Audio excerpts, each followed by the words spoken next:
Well, good morning again. Hi. Come back up here.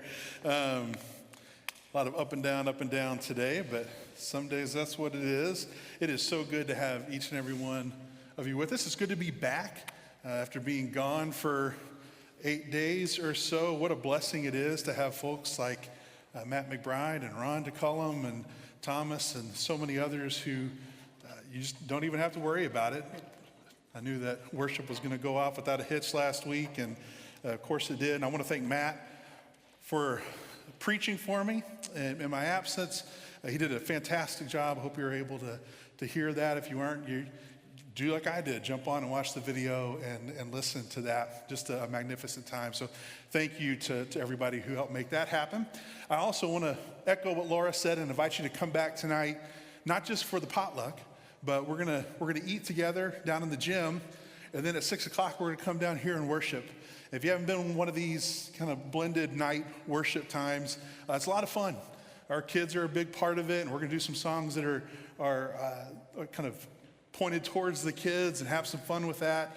High energy. We want you to come be part, and we have a whole bunch of our folks that'll be part of that, of leading that tonight. So come be part of that tonight. We were gone for the last week or so. My family, we have a senior graduating this year, our first child graduating high school. She turned 18 this past week, so we took a big trip, kind of in honor of all that, kind of a once-in-a-lifetime trip to London and then a day in Paris, and had just a fantastic time getting to tour all kinds of places, see a bunch of shows, just once-in-a-lifetime kind of stuff that none of us had ever gotten to do. And it was an incredible blessing. One of the things we got to do when we were in Paris was we got to go tour the beautiful Cathedral Notre Dame. And if you haven't been there, you may know that it just opened up again for visitors in December after the fires and the rebuilding and all this stuff. And if you haven't gone, it's exactly what you'd expect. It's huge, and it's ornate, and it's beautiful. And you walk through it, and the first thing that you realize is that every little thing means something. From the giant pictures on the wall to the tiniest, little mosaic tile, everything, as they say, tries to show Jesus, to tell the story of Jesus and his people. Remarkable stuff. You get to see all kinds of things. And what happens as you go through is your eyes are kind of trained, your brain is trained to find these little sacred moments, these spiritually meaningful things all around. And so as I'm going through, I'm looking for all this stuff. That's why my attention was drawn as I walked by one of the open air chapels that they have along one wall to the floor. My attention went to the floor because as I was walking by, out of the corner of my eye, I saw the floor of the chapel rising up as if it was on a hinge. It was coming up. And my first thought was, I never get to see anything cool when it happens. Like, I am here at the right moment to see something amazing. And so I turned towards the chapel and I walked towards it, and sure enough, the floor is rising up and a few people kind of notice it, and we start gathering around. And I noticed a guy on a wall. He's messing with a key or a button or something. He's in charge of this. But sure enough, that floor is coming, and underneath it, something is rising up. And at this point, I look around, and in seconds, maybe 40 to 50 people have gathered around this little chapel. People have their phones out. We're filming it. And I thought, we're going to see it. We're going to see something amazing. And then here was my thought process as it happened. Sure enough, something rose up out of the floor, and I thought, that's a cart. What's in that cart? Well, it's boxes.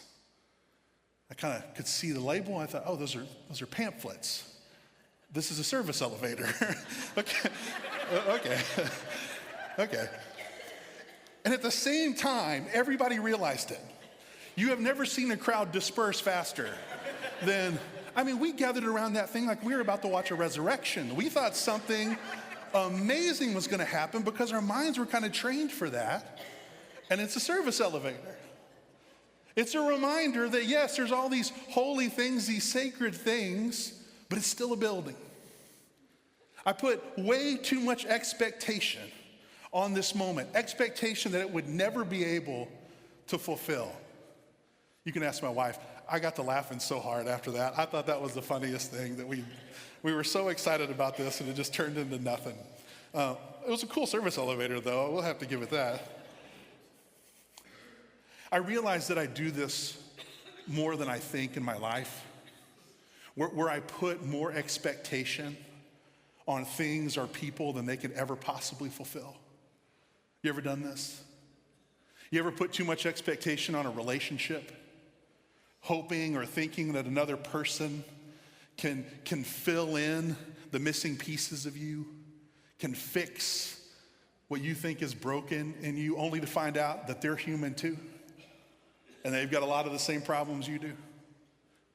You ever put your expectation and your hope in a job title or a promotion or a raise? You think, okay, if that happens, if I get this next job, that will fix the problems that I'm running into. That'll give me the fulfillment and the purpose that I'm looking for. Or maybe it's a transition in your life that you think, okay, this is the one. This is the one that'll sort it out, and I'll be okay. We have this tendency, right, to put too much expectation in things. And we have another way of talking about that. We say it's putting faith in the wrong things.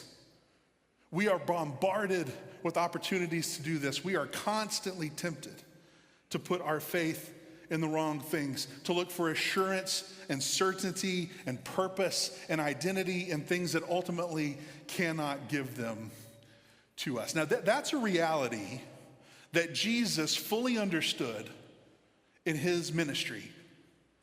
And he wanted to address it. He wanted to call people away from the false promises into something bigger, something more, something better. Jesus knows that there are dangers when we put our faith in the wrong things.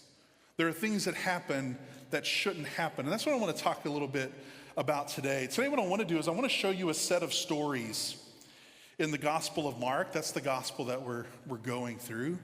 A set of stories where Jesus addresses the dangers of putting our faith in the wrong things. All of these stories can be found in Mark chapters 11 to the beginning of 13. We're not going to get to all the stories. We don't have time for that. But I do want to give you an overall sense of what Jesus is doing in these stories. And the first thing you need to understand is that all of them center around the temple in Jerusalem. All right, the temple is an important piece of this. You may remember over the last few weeks, we've been following Jesus as he's gone towards Jerusalem. And he's been telling his disciples, when he gets to Jerusalem, that's when everything's going to happen. That's when he's going to be arrested and tortured and killed.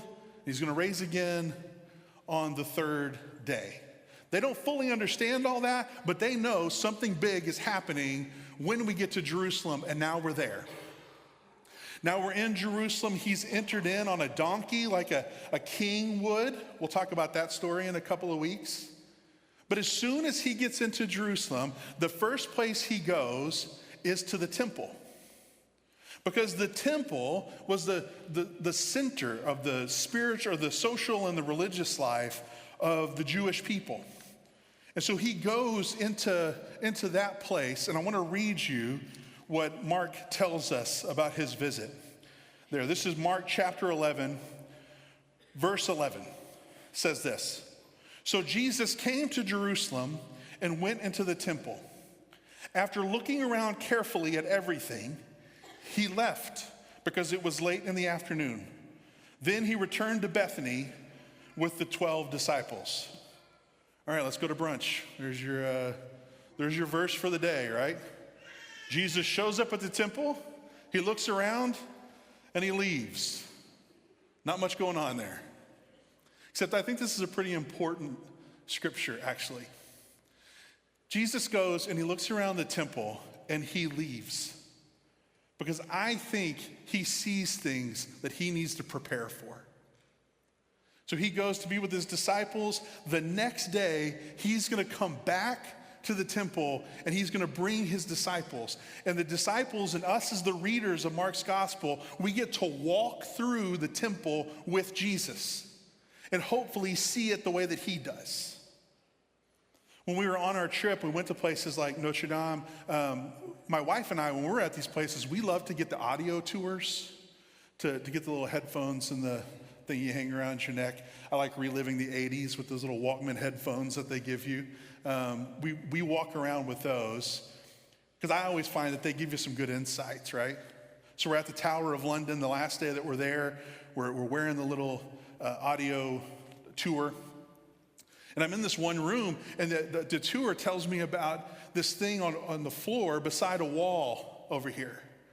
And so I go over to it, and I'm looking at it, and I realize that the only people coming over to look at this thing on the floor are people wearing headphones. Everybody else is at the main exhibits. If you didn't have the headphones, you didn't have a tour guide in your ear telling you about this thing, you wouldn't know about it. That's exactly what's about to happen for the disciples and for us as we go through the temple with Jesus. He's going to point out some things in the temple that he thinks nobody else is noticing. Things that he thinks are important. Here's the thing. When Jesus goes and visits and then leaves, I think what he sees in the temple concerns him. He sees a group of people, especially the religious leaders. He sees people who have put their faith in the wrong things. And because of that, he believes that things are happening that should not be happening. And so when he comes back as a man on a mission. He's ready to do some stuff. And in fact, the first thing that happens, the disciples come with him, they go into the temple, and the first thing Jesus does is he goes over to the tables of the people that are selling animals to be sacrificed, and he starts flipping them. He starts flipping over the tables and driving them out of the temple. Now, there's probably a lot more going on in this story than we even fully understand since we're so separated from it. Of why he does this. It seems to be a symbolic and a prophetic thing that he's doing here and flipping these over. We don't know all of what it is in this practice that bothers him, but we do know what he says. And I want you to hear the words that he says. He said to them, "The scriptures declare, my temple will be called a house of prayer for all nations, but you have turned it into a den of thieves." They turned the temple, they turned the house of the Lord, where God was to be with his people, into something it was never meant to be. And as you might expect, the religious leaders, when they see Jesus do this, they are not happy about that. And they immediately start trying to find ways to kill him. And so what you have following this is a group of stories that we call the confrontation stories. Pretty self-explanatory, right? They're the confrontation stories between Jesus and the religious leaders. They go toe to toe. Sometimes it's the religious leaders. They start it. They bring him questions. They're trying to test him. They're trying to get him to say some things that'll get him in trouble that they can arrest him for, including the one that Matt preached on last week, where one of the teachers of the law asked him about what's the most important commandment. Seems like a pretty normal question, but it's a test question just like the rest of them. They're trying to get him to say something maybe that blasphemes God. That'll get him in trouble. Or maybe say something against the Roman emperor. That'd be really good. If they could get the Romans involved, they could wash their hands of it, let the Romans take care of it, problem solved. Right? So they're trying to trick him into it. So sometimes it's them, sometimes it's Jesus. It's Jesus poking the bear. He does it over and over again. Because he does not like what he sees. I'm telling you, this is a man on a mission when he comes into, this is not Christian store merchandise Jesus. This is Jesus with something on his mind. And he wants to call it out. And so there are times he's the one who instigates it. And then after you have these confrontation stories, you have these 3 short stories that I want to share with you today, because I think they give you a good sense of what Jesus sees in the temple and what it is he's concerned about. And so the first of these, Jesus is teaching the people, and he says some pretty pointed things about the religious leaders. So Mark chapter 12, verse 38 says, Jesus also taught, "Beware of these teachers of religious law, for they like to parade around in flowing robes and receive respectful greetings as they walk in the marketplaces. And oh, how they love the seats of honor in the synagogues and the head table at banquets. Yet they shamelessly cheat widows out of their property and then pretend to be pious by making long prayers in public. Because of this, they will be more severely punished." All right, if you had any questions about what Jesus thought of the religious leaders, those should be answered now, right? He just lays it out there. Here's the problems that he has with them. They have put their faith in the wrong things. They've put too much importance on their wealth, on their influence, on their places of honor. And here's the danger in that. Because they've done that, they've started to mistreat the very people they were called to care for. We'll come back to that in a minute. Right after this, as if an illustration of what he's just said, we have another story, a very famous story in this part of Mark's gospel. Verse 41 of chapter 12. Jesus sat down near the collection box in the temple and watched as the crowds dropped in their money. Many rich people put in large amounts. Then a poor widow came and dropped in 2 small coins. Jesus called his disciples to him and said, "I tell you the truth, this poor widow has given more than all the others who are making contributions. For they gave a tiny part of their surplus, but she, poor as she is, has given everything she had to live on." You've probably heard the story if you've been around church much. In the midst of the corruption and the brokenness of the temple, Jesus calls out someone, he points to someone that he thinks is being faithful, is giving everything that they have, putting their faith in the right place, somebody who understands the meaning of sacrifice. But don't forget the context. He's pointing this out just after calling out the religious leaders for creating a system in which this woman is asked to give everything that she has. So he's pointing to her as an example, but he still believes that this is not what should be happening in the temple. I'll try to explain that a little more here in a few minutes. But I want to share with you one more quick story. And it's how this all ends. That's the last story we get in the temple. And then in chapter 13, verse 1, it says, "As Jesus was leaving the temple that day, one of his disciples said, 'Teacher, look at these magnificent buildings. Look at the impressive stones in the walls.' Jesus replied, Yeah, look at these great buildings. But they will be completely demolished. Not one stone will be left on top of another." The temple, like many other things, like the law, for some people had become almost too important. It had become something it was never meant to be. They put their hope in the temple. It wasn't just the center of their social and religious life. It was kind of the center of their hope. For some of them, they believed that whatever God was going to do to save them, whatever he was going to do through the Messiah, it was going to happen in and around the temple. The temple was going to be a huge part of that. Also, the temple just represented their power, what they were hoping for, hoping to be returned to. And Jesus tears all that down. He reminds them, it's still just a building. Probably has a service elevator in it, if I had to guess. He wants them to know the temple is supposed to be an amazing thing, but it's just a building. Now, what's going to happen from God is still going to happen, but it's going to happen not in the temple the way that they think it is. Those are the 3 stories. As I reflect on those stories, I'm struck by how passionate Jesus is against the things that he sees in the temple. I mean, he is strong.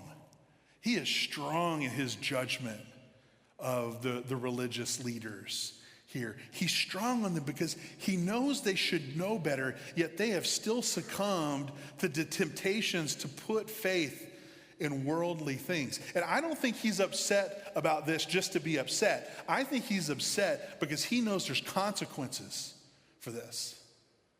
He knows something that I think we've got to understand, that when our faith is in the wrong things, our focus is on the wrong things.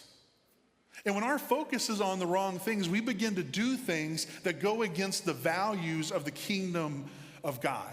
The temple was meant for so much more than what they were making it.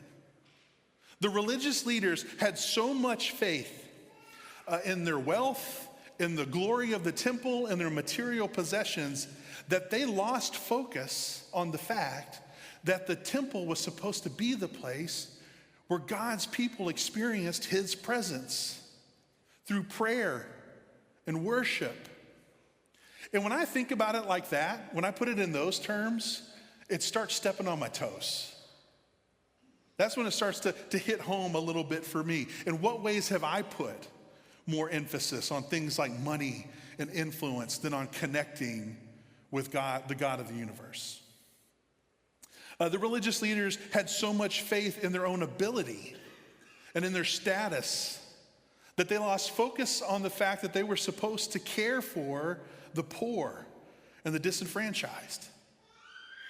In fact, Jesus says that they start cheating the very people that they were meant to care for, the widows particularly. That's who he calls out. And even now, we can become so focused on keeping our places of power, whether that's individually or whether that's Christians as a whole. We can become so focused on keeping or gaining new places of power and influence that we forget what we're truly called to do. That we're called to care for the people around us, called, as Matt reminded us last week, to love our neighbors. The religious leaders had so much faith in how they looked to the people around them that they lost sight of what true sacrificial devotion looks like. When Jesus points out the woman who was giving all she had, he does do that as an example of sacrificial giving. But he's also doing it as a judgment on the leaders who couldn't see her situation. The kingdom of God is supposed to be a place of mutual love, of mutual sacrifice, of mutual care. Not one group of people asking everybody else to sacrifice. And that's what it had turned into. And he saw the devastating consequences of that for those who were poor. And there are other places in Mark where he calls this out. But he sees this here. He doesn't like it. That is not what the temple is supposed to be like. That is not what the kingdom of God is like. He's calling them to more than that. And boy, that gets me asking questions in my own life. Where have I valued my own status over love of neighbor? Where have I wrestled with that? And you may notice that I'm trying to put a little bit of effort here into having us kind of see ourselves a little bit in the religious leaders, see our ways of being tempted into these same things. And I don't do that to try to increase guilt or make you feel bad about yourself. I do it because Jesus does it. And I think Jesus does it because he believes there's a better way. He points this out to us because he believes there's something bigger, something better for us to be part of. And that's what he wants to call them away from. Notice when he points out the religious leaders, he says, beware of them. And not just beware of what they do, but beware of becoming like them. He wants to call his disciples into something better. He believes that there's a different way because he is the different way. Jesus wants to direct our faith and our focus. He wants to show us what it looks like to live in the kingdom of God. And so I wonder what that would look like for us to take him up on that. I wonder what it would look like for you to walk with Jesus through your own life. Let me tell you what I mean by that. For instance, what if you walked with Jesus through your calendar for the coming week? Sat down on a Sunday and with Jesus prayed over, walked through the things that were going on in your life and asked him to show you what he wants you to see. Ask him to show you where your blind spots are, to show you what's important to you, to show you where you may be focusing on the wrong things. All right, now I'm gonna tighten the screws a little bit more. What if you sat down at your computer and you went to your bank account and you looked at your purchases and you walked through your bank account with Jesus and said, hey, show me what you want to show me. Show me what you want to show me. Now, there may be some things you're really encouraged by in that. There also may be some things you're challenged by in that. But I think we have to continue to do that. To let Jesus be our guide in our own life so that we can see it through his eyes. To let him point out the things that he wants to point out in who we are. Not so that we can wallow in guilt, but so that we can follow him into a better way. I believe that's possible. Church, would you please stand with me? Okay, this whole idea of walking with Jesus through your life, that's not just for individuals. I think that's for us as a church as well. And so the plan right now in a couple of weeks is to ordain 2 new elders here at Riverside. I'm excited about that. If you haven't heard about that process, those were announced last week, the 2 names. And what the elders have asked in these 2 weeks is a chance for people, anybody that might have any feedback or objections to those names, to come to the elders and give them that. I want to remind you of that opportunity. But my prayer is that we're going to spend time in a couple of weeks ordaining Dan Johnson and Paul DeLoramere as elders at Riverside.